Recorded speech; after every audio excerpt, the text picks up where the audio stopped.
Rabbil alamin arrahmanir rahim maliki yaumiddin. Iyyaka na'budu wa iyyaka nasta'in. Shiratal ladzina an'amta 'alaihim ghairil maghdubi 'alaihim waladdallin.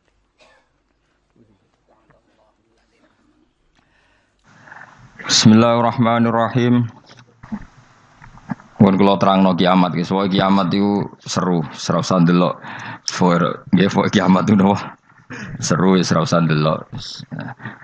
Anjing ben nak kiamat itu semua orang dihisab, termasuk sampean-sampean bareng dihisab. Pertama sing dijak itu jelas salat. Jadi kalau masalah ibadah mahdhah itu salat, nak masalah sosial itu asal tidak saling bunuh. Terus kalau terangaken ya, terus ngendikane Rasulullah sallallahu alaihi wasallam ngendikane la yazalul mar'u fi fushatin min dini malam yusib daman haroman. Bapak malih nggih. La yazalul mar'u fi fushatin min dini malam yusib daman haroman. Seseorang itu boleh serilek-rileknya dalam beragama asal dia tidak punya masa lalu mengalirkan darah yang terhormat. Gamane cara Jawa ora tau mateni wong, ora tau mateni wong, ora tau mateni wong mukmin utawa ora oleh mateni wong sing muahad atau musta'man. Ya ada aturannya lah.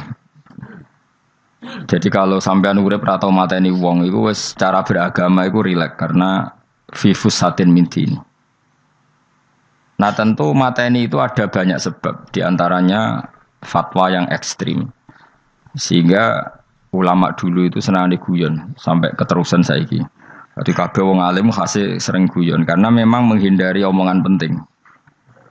Kenapa? Karena sekali omongan penting ini kadang yu'addi ilal fatwa bitaqatul. Takutnya fatwa itu ekstrim, kemudian saling apa? Saling bunuh. Sehingga masyhur itu ada pepatah bahwa statement ulama atau kolamul ulama, penanya ulama itu ahaddu minas sayf, lebih tajam ketimbang apa? Pedang, karena bisa menimbulkan macam-macam. Sehingga dulu banyak ulama kalau bab jinayat itu sudah tidak mau baca bab jinayat. Jinayat itu karena ya takutnya fatwanya itu ekstrim. Ada beda zaman Nabi itu kan enak ya. Sing Kanjeng Nabi mesti bener ya. Musuhnya Abu Jahal CS mesti salah ya. Tukaran saiki wis gak seru. Tukaran mbek kowe repot. Masih aku musuh sampean iki sowe bener sampean. Wong ora tau urip ora tau seneng mbok musuhi ku piye ngono dadi. Kan gak penak. Jajal misalnya kiai itu karena mbek santri, wong mesti kan normalnya bela kiai ini, mergo luwih alim luwih bener. Tapi kan cara pandang, lah iya sing bener kok mau ngalah kan. Iso wae sing disalahno pangeran iku sing saiki wong tuwa tukaran mbek anak, kira-kira wong nyalahno sapa? Nyalahno wong tuane apa anake? Cara kowe dadi hakim. Wong tuwa kok wani anak, kualat ngono ya lucu. Ini kan anak kok wani wong. Tapi wong tua kok wani anak, wong tua model opo? Anak wani wong tua ya anak model opo? Ya model milenial, model. Tapi potensinya itu sama-sama salah. Sehingga ulama itu mulai dulu itu menghindari ngendikan penting itu menghindari. Karena ya tadi takut fatwa itu. Saya ulang lagi ya. Jadi seseorang itu selonggar-longgarnya dalam beragama asal tidak pernah membunuh. Tidak memburu darah yang seharusnya tidak terbunuh. Terus kalau masalah ibadah itu Allah ngambilnya sholat. Awwalu ma yuhasabu bil mar'u napa? As-sholat. Pertama yang dihisab itu sholat. Jika sholatnya lolos, maka hisab yang lainnya napa? Ringan. Gempon ngoten. Terus ada hisab-hisab yang di kula waca mungkin sampean iso ngantisipasi hisab. Jadi la tazulu qadama Adam atau qadama ibni Adam yaumal qiyamah hatta yus'ala an arba'in. Pertama ditanyakan dari sifat mudanya, dihabiskan untuk apa, umurnya untuk apa, hartanya dari mana, setelah mendapat untuk apa. Terus wa an ilmihi madza amila bihi, terakhir setelah mendapat ilmu itu apa yang dia perbuat. Mulane ada orang tok ilmu tidak ditakoki wae pangeran ora apa takoki. Ilmu iso nglakoni. Mboten gadah ilmu ya Gusti. Terus serepet sampeyan. Dunya mboten gadah dunya. Lha opo ning dunya nggih ngentosi mati sing mon-mon niku aman apa? Sebab itu orang fakir itu masuk surga lebih cepat timbang orang kaya kacek pinten 500 tahun ketakoki. Dia apa mboten gadah napa-napa. Iso ngaji mboten. Jadi gak perlu pertanggungjawaban mereka napa. Sekacau kan. Nah, sementing kula terangno ngeten ya. Niki penting rungokno. Mahsyar iku maknane iku nggon giringan. Terus kiai kuno maknane bayangno nggon mahsyar iku maknane tempat dihalonya semua manusia. Terus mauqif itu tempat diberhentikan, apa? Tempat diberhentikan. Terus di situ Anda innahum mas'ulun, mereka semuanya ditanya, dihisab. Semuanya dihisab. Terus ngendikane Kanjeng Nabi, hasibu anfusakum qabla an tuhasabu. Menghisablah diri kamu sekarang sebelum kalian semua dihisab. Sehingga potensi kita ini umat Islam utamanya sing tahu ngaji-ngaji ini, sampean semua dihisab ini kemungkinannya kecil. Karena ketika kowe ning donya sampean sedanteni kan biasa wis donga Rabbana zulamna anfusana. Jadi ya Allah, saya ini benar-benar mendolimi diri kita sendiri. Karena tujuannya hisab itu taubeh. Taubeh itu mempermalukan mereka di depan umum. Saya ulang lagi ya. Jadi semua hisab itu taubihan, mempermalukan mereka di depan umum bahwa mereka orang yang buruk. Sementara kamu di dunia sudah sering ngaku orang buruk. Selain ya wis roh wong akeh maksud ini kan. Terus ketika ngakuin apa Rabbana zalamna anfusana. Sehingga ngendikane Kanjeng Nabi sebuti hasibu anfusakum qabla an tuhasabu. Menghisablah diri kamu sendiri sebelum nanti kamu benar-benar dihisab. Sehingga umatnya Rasulullah itu kemungkinan kena hisab itu kecil sekali. Karena tadi sudah terbiasa menghisab dirinya sendiri. Apalagi kita, kata Rasulullah, saya dikasih hadiah yang para nabi sebelum saya enggak dikasih hadiah itu. Apa itu? 5 hal itu. Di antaranya apa? Kata Rasulullah, wa'utitu khawatima suratil Baqarah. Saya dikasih terakhir-terakhirnya surat Baqarah. Di surat Baqarah itu umatnya Nabi dapat bonus dan ini luar biasa. Yaitu ayat Rabbana la tu'akhidna innasina waqtona. Ya Allah, jangan hisab kami, jangan beri sanksi kami, jangan azab kami kalau suatu saat kita lupa atau salah. Nah, SP nak kue urung salah, padahal mesti salah. Rai-rai ini gak mesti salah. Wes gawe perjanjian mbek pangeran Gusti. Ndamel perjanjian dong, apa? Setiap saat salah langsung sepuro. Mohon mboten usah istighfar malih pun niki pun niku. Terus deal, soalnya deal ini. Lah itu ngendikane Kanjeng Nabi senyum-senyum senenge ra karuan. Dan setiap itu dibaca oleh umatku, Allah sudah jawab qala na'am. Jadi Rabbana la tu'akhidna in nasina aw akhtana. Terus qala Allah menjawab na'am. Terus Rabbana wa la tahmil alaina isron kama hamaltahu 'alal ladzina min qablina. Nabi Muhammad jawab, Allah menjawab na'am. Sampai terakhir wa'fu anna, Allah jawab na'am. Kemudian para kiai itu punya kiat supaya umatnya itu hafal itu. Terus jadi bahan tahlil itu masalah ya. Faminhum ya faminhum.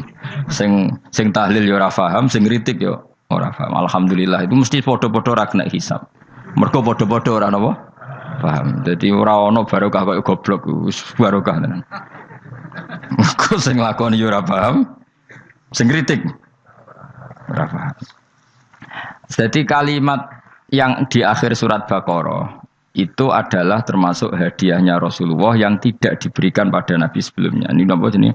U'titu khawatima suratil Baqarah. Saya dikasih akhir surat Baqarah. Gini ku setiap doanya umat Nabi Allah jawab napa? Na'am. Jadi ya Allah la tu'akhidna, jangan kasih sanksi kita innasina au akhtona. Allah jawab na'am. Itu satu. Terus kedua, umatnya Nabi itu kalau dosa itu tidak perlu prosedurnya harus istighfar. Banyak amalan yang menjadikan diampuni. Misalnya kafaratul majlis itu lafadznya agak istighfar. Subhanakallahumma bihamdik misalnya. Dan banyak imatatul adza anit thoriq. Misalnya Nabi pernah cerita ada seseorang yang nakal, kemudian gara-gara menyingkirkan duri di jalan yang ganggu orang lewat, kemudian Allah memaafkan. Ada yang dimaafkan karena ngombeni anjing, macam-macam. Kemudian ngombeni santri, macam-macam. Sehingga potensi kita dimaafkan itu tinggi sekali karena ada sekian amal yang itu menjadi sebab ridhanya Allah Ta'ala. Malah kalau dalam dunia wali itu ada seorang wali mau ngarang kitab, kemudian tintanya itu diminum lalat, dia membiarkan tinta itu sampai lalatnya sampai kenyang, kemudian gara-gara itu dimaafkan oleh Allah Subhanahu Wa Ta'ala. Banyak sekali. Sehingga potensi kita dimaafkan tinggi. Terus turu sudah ada orang rasani wong enggak macam-macam lah. Gue ya insya Allah di sepuro pengiran. Jadi orang wali, jadi wali mereka kakean apa? Turu. Ditakoi, kenapa kok turu wong wali? Buatan siap roh dunia Gusti. Kenapa? Dunia serusak tok, patok buatan roh Gusti. Lah iku ya mari swarga napa? Ya swargane wong turu ya kira-kira dot. Tapi jadi umat Nabi itu luar biasa. Makanya saya yang heran kalau ada orang alim bikin gerakan terlalu tenanan itu keliru, biasa mawon. Turu ku ya ibadah, wae agar gak zina, gak maling, wae agar gak nglakoni dosa gedhe ini sanggep bae napa? Ibadah. Karena tadi Rabbana la tu'akhidna in nasina wa akhtana. Terus Allah jawab na'am. Sehingga kiai-kiai itu takut orang itu lupa terus dimodifikasi sedemikian rupa jadi wiridan. Tapi alhamdulillah kok banyak yang kritik.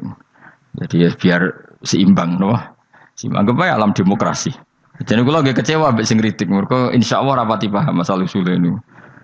Karena satu-satunya cara supaya orang paham itu pancen yo dijak latihan bareng-bareng.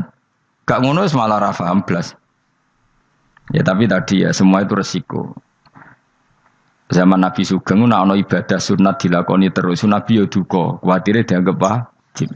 Tapi nek ora dilakoni blas Nabi yo duka, wong sunat ora tau dilakoni. Jadi sudah alhamdulillah sekarang ana sing ngritik, ana sing setuju biar seimbang no. Wong padha ora pahame wae napa? Padha paham. Padahal makna ayat itu luar biasa. Rabbana la tu'akhidna in nasina wa akhtana. Terus kedua, Rabbana wala tahmil alaina isran kama hamaltahu 'alal ladzina min qablina. Ya Allah, jangan beri beban kami sebagaimana Engkau memberi beban kepada orang sebelum kami. Dulu itu kalau ada orang yang salah, itu harus dibunuh oleh orang yang tidak salah. Liyaqtulal bari'u minkum al-mujrima. Supaya yang tidak salah membunuh yang salah. Sehingga ketika umatnya Nabi Musa menyembah anak sapi, ijel itu, apa kata Allah? Fatubu ila bari'ikum faqtulu anfusakum. Kamu syaratnya tobat harus saling membunuh, yaitu orang yang terbebas dari dosa itu membunuh yang tidak dosa. Masyhur itu. Terus Allah mengirimkan mendung yang pekat, terus gelap. Ketika gelap itu yang al-bari yang enggak dosa mengeksekusi yang dosa. Sekarang kan enggak, paling tangkap KPK. Berarti penjara mulai juga sisa korupsi jake. Jadi penak lah pokoknya zaman akhir itu penak. Pemenang saya KPK ini mulai disoal, jadi aman lah. Sebuah sing bener di aja nih ya sing bener ya pangeran. Misalnya rasa KPK lah nak takwa ya rasa korupsi. Kalau KPK dilemahkan nanti yang korupsi marah. Lah masih orang KPK lah nak di pangeran kan ya aman karena korupsi. Kowe ku aneh-aneh wae. Kowe ku wong mukmin kok bakas ngono. Kowe sementing iku nak kowe wedi pangeran kan ra usah polisi, ra usah KPK, wis tetep ra usah dosa wong wedine mbek pangeran. Nah, kecuali ra usah pangeran ateis, iku masalah. Ya, tapi kan omongan ini gak populer, padahal bener. Nah, aneh. Jadi karep pemilu ngene, terbebas korupsi nek ana KPK, urip makmur nek ana menteri kemakmuran.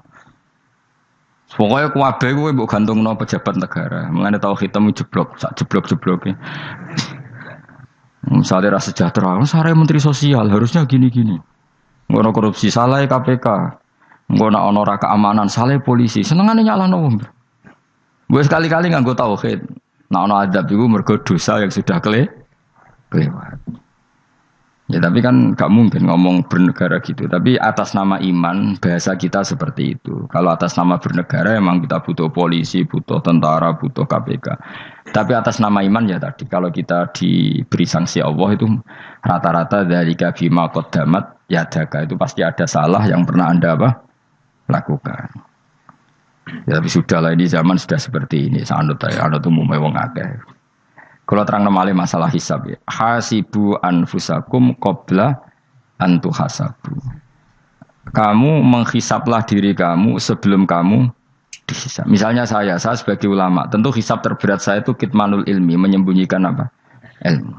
Karena ilmu kalau disembunyikan tuh bahaya sekali. Bayangkan di alam fisik.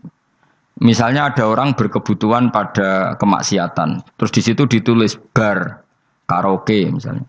Orang bisa ke sana karena ada tulisannya, ada WA-nya, ada alamatnya. Kemudian ketika Anda bisa Fathul Qorib, tidak ada tulisannya.